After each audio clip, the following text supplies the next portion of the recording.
Hi, I'm Jessie Ziegler of Threaded Quilting Studio. I design quilts and write patterns, and today I want to share a tutorial about foundation paper piecing. Something I've been doing for I've known how to do for the last 10 years. Really didn't like it at the beginning, never used it, and then recently, within the last year or so, I just keep turning back to it over and over again to get out some of the ideas that I have. Especially if you're drafting your own blocks and you don't know exactly how it's going to fit together, or you want really accurate results. For a number of reasons, paper piecing might be the thing for you. I'm going to show you today how to make this free block that I just put on my website to benefit the victims in Orlando. The Modern Quilt Guild in Orlando is organizing a quilt drive. They had put out the call for heart blocks, and I really wanted to help. And when I went to make my first blocks, I thought, this doesn't really reflect my style, which is okay. It's totally not about me, but I wanted something from my heart to them. And so I thought I would just come up with a simple modern heart block. So that's what I'm sharing today. If you've never paper pieced, this would actually be the perfect block, I think, to begin. And at the very least, you would be benefiting a wonderful cause. So I'm going to take you over to my sewing machine and we'll go through the steps together. Here are the blocks. Again, these are called Modern Heart blocks, and I have them on my website, which is threadedquilting.com. Just look under the pattern tab and it will be listed there as being a free download. Just click on it and you'll get the file from Dropbox, which I would recommend saving to your computer right away and printing printing at actual size. The blocks that I've done already have all been rainbow colored, and I'm wanting to try a monochromatic scheme, so that will be the exciting tutorial today. Back to the paper template. You'll see I have a 1-inch test square here, and that is just to line up your ruler to make sure that it is 1 inch and that your printer didn't automatically scale that for you. That's a good place to start if you want a 10-inch finished block. The other thing I have here are just some materials that I'll use. Pin cushion. I have 2 rotary cutters here. The small one I've used for paper a lot. I like to keep a kind of a dull blade around for paper. The bigger one I use for fabric mostly. This is a stiletto. It's a great little tool to have. Little pair of scissors. This is fabric glue. Might come in handy. And a pen to mark up my template. Add a quarter ruler. This is really important. You can get by without using one, but this is a highly recommended tool if you plan to paper piece at all in the future. And this, if you watch my No Why Seam Feathered Star tutorial, which is also available on YouTube, I used a little piece of cardboard from a popcorn box. So I've upgraded to an expired health insurance card. This, you'll see how it comes into use, but you'll want something like a cardstock. You could just use an index card or recipe card. Anything that is going to have a little bit of firmness and an edge, a straight edge, is really helpful. I also brought this out. Don't think I'll use it in this tutorial, but it's a Clover mini iron, and this is extremely useful in paper piecing. You can keep it right next to your sewing machine, and it's just a tiny little guide to get the little seams. And another tip is I put it in a glass jar so it's not flopping around. It seems a little safer. So yeah, those are the materials that we're going to start with. And like I mentioned, I'm going to mark up my template so that when I'm looking for pieces, I'll know exactly what goes where. So this is the left side of the block, like this. It has the skinnier logs. Should we call them logs? Let's just call them logs. And then this is the right side. They are mirror images, so that's why they look a little bit wonky, but you gotta trust me on this. I don't think I need to mark the background, but I will mark blue, blue, blue, blue, blue, blue. Just kidding. I haven't exactly decided which, yeah, I'm gonna do a dark blue here, a medium blue, and a light blue. And then I'll do the opposite over here. So light blue, medium blue, and dark blue. If you want to do rainbow order, that's awesome. Red, orange, yellow, green, blue, and purple. Indigo and violet, don't know the difference, so I'm just going to skip over that part. Next thing I will cut, this is a part A, this is part B. There's a seam allowance dashed line going right down the middle that I'm just going to cut apart. And I'll start with A. Scraps are wonderful. I just want to take the time right now to show you. These are charm squares, so they're 5" by 5", and especially for the logs on this side of the heart, 5 inches is just what we want. We want 1.5 by 5, so you can cut a bunch of strips out of charm squares if you have them. Okay, I've got all my cutting done, and I just wanted to mention for the background, if you want to use the same fabric for your background pieces, it works well if you have yardage to cut one strip 6 inches wide, because you can get all of your background pieces cut and still have some left over out of a 6-inch full width strip. So here we are with part A, and we're going to start with where it's marked A1 and A2. I need my background piece, and I'm going to look at my interesting polygon shapes. The larger one is what I want at the bottom. So this is the one that was cut from the 4 by 7 rectangle. So I'll set this aside for later. I'm going to turn over my template and place the background fabric right side up. And this is a super cool cotton and steel print that reads solid, but it's got a little bit of a pattern to it. So it's the right side is important for this one. I'm also going to, according to my template piece, I've marked my first log. We're still calling them logs, right? My first log is going to be a light blue color, so I will grab that. I'm going to align that with the angle cut out from the background piece. But when I turn it over, so I'm looking at it from the printed side, I am holding it up to a light source so I can make sure that my fabrics extend 1/4 inch beyond the first stitching line. And it looks like mine do. The other thing that I want to highlight here is that this log piece should be right at the edge of your paper. Okay, so I have my fabrics in position. I could use some fabric glue or pins, but I don't need to. I'm just holding it securely in my fingers and thumbs and taking it to my sewing machine, and I'm going to sew right on the solid line between sections A1 and A2. Now I have it set up so the needle is in the center. I have my stitch length shortened way down to 1.2, and I don't always do this, but I found on this pattern it's helpful to start sewing in the seam allowance and off of on the other side too. It helps the papers to be removed a little bit easier. So I am gonna put my needle down so I can see that I'm right on the line, and then I'm just gonna sew directly on the line. Super helpful tip is if you have thread cutters on your machine, like I do, use that because it cuts your threads automatically, and then it will also give you a good start for the next seam you have to sew. All right, so you can see I've stitched directly on that line. This is what it looks like from the other side. Press this open.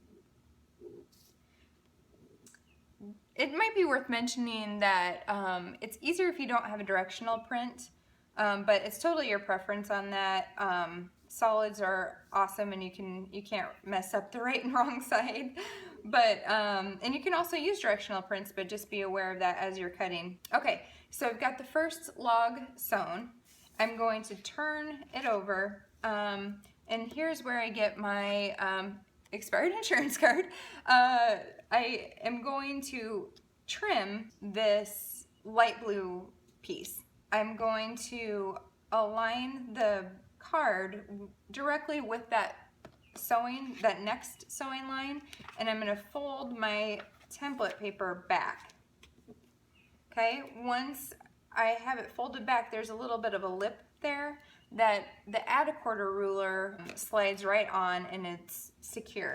So I am going to hold the ruler in place and use my rotary cutter to trim this. I have a bowl here too that I just like to throw all my scraps in as I'm paper piecing. Okay, so flipping that back over, I am going to, this is now my nice new edge to align my next log with, and so that was the medium blue.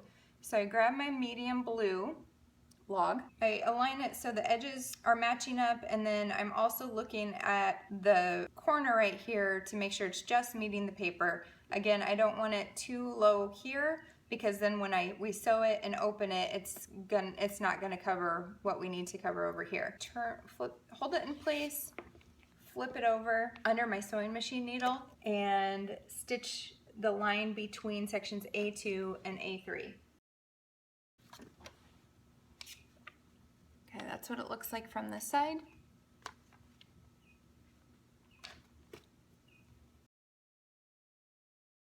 Again, turning it over, taking my plastic card here, aligning it with the next sewing line, folding my template paper back.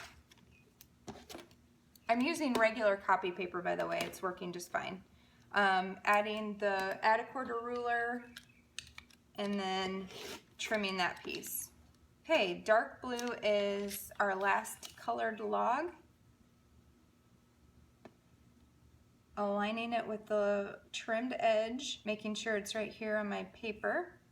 Looks good, so I'm gonna hold it tightly, flip it, and sew that next line, which is between sections A3 and A4.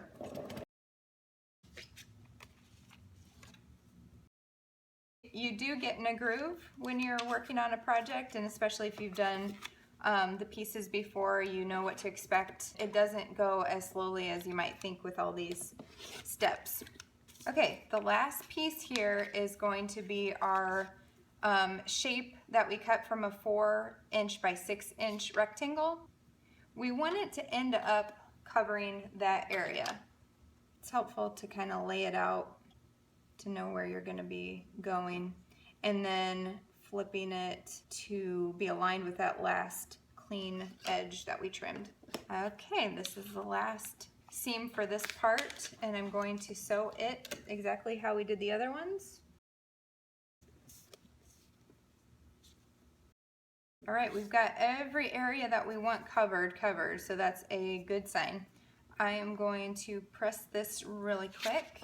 So I'm looking at my rotary ruler at the 1/4" mark, and I'm placing that along the solid perimeter line.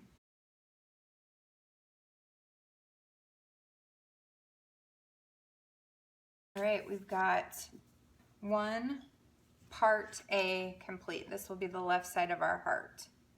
You don't have to do this, but I'm just gonna go ahead and trim. This is a situation where the dashed line isn't exactly a 1/4 inch, but I'm just gonna trim that away ahead of time because I think it's gonna help me line up my pieces when I'm working from the other side.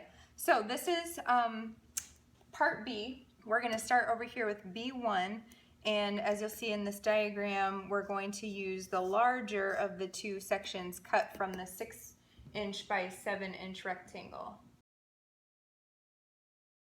This one is the biggest. It also has this straight edge, is another good way to differentiate the two. And then I'm going to have my first piece be the dark blue. So I've got that ready. We're going to line up that big shape background piece. This time I'm going to line my paper my log and my paper on the left side. And then I'm holding it up to the light so I can gauge to make sure that it's only 1/4 of an inch beyond that first seam line. So I've got it in good position, and then I'm just going to put it under my sewing machine needle. The steps are the same for the part A, sewing directly on the black line,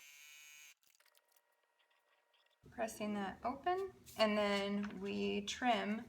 A larger card might work better for these long seams, but I can make it work with what I have here. The add 1/4, it's nice that it kind of slides because I'm going to slide it along here.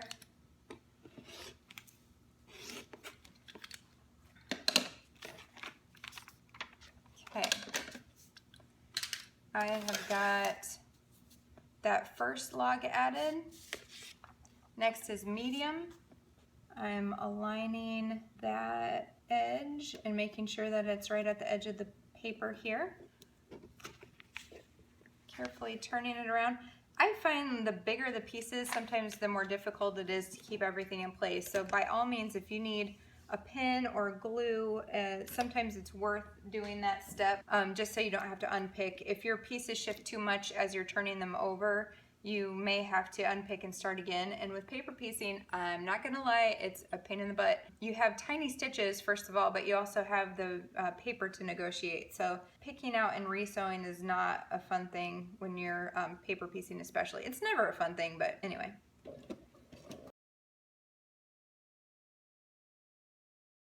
Okay, last is the light blue log, and I'm putting it at the edge of the paper and also aligning it with the piece underneath.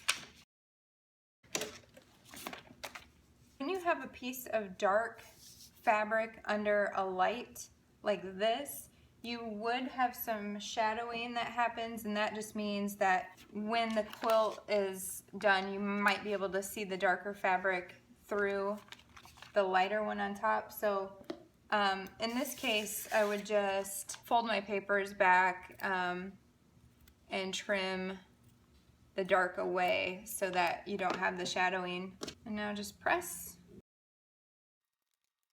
Okay, now we need our last triangle piece.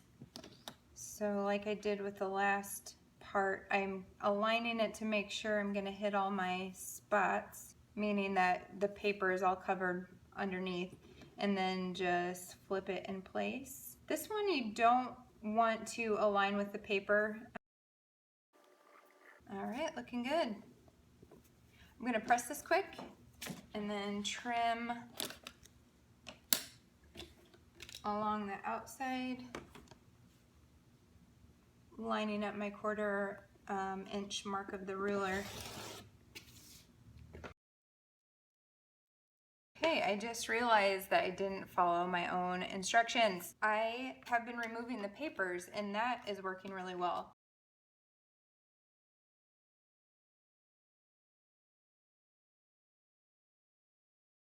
Okay, next we're going to join these pieces together. This point actually does match, but none of the other ones match, so that's kind of forgiving. I do minimal pinning. If you're adventurous, you don't have to do this, but I like to pin.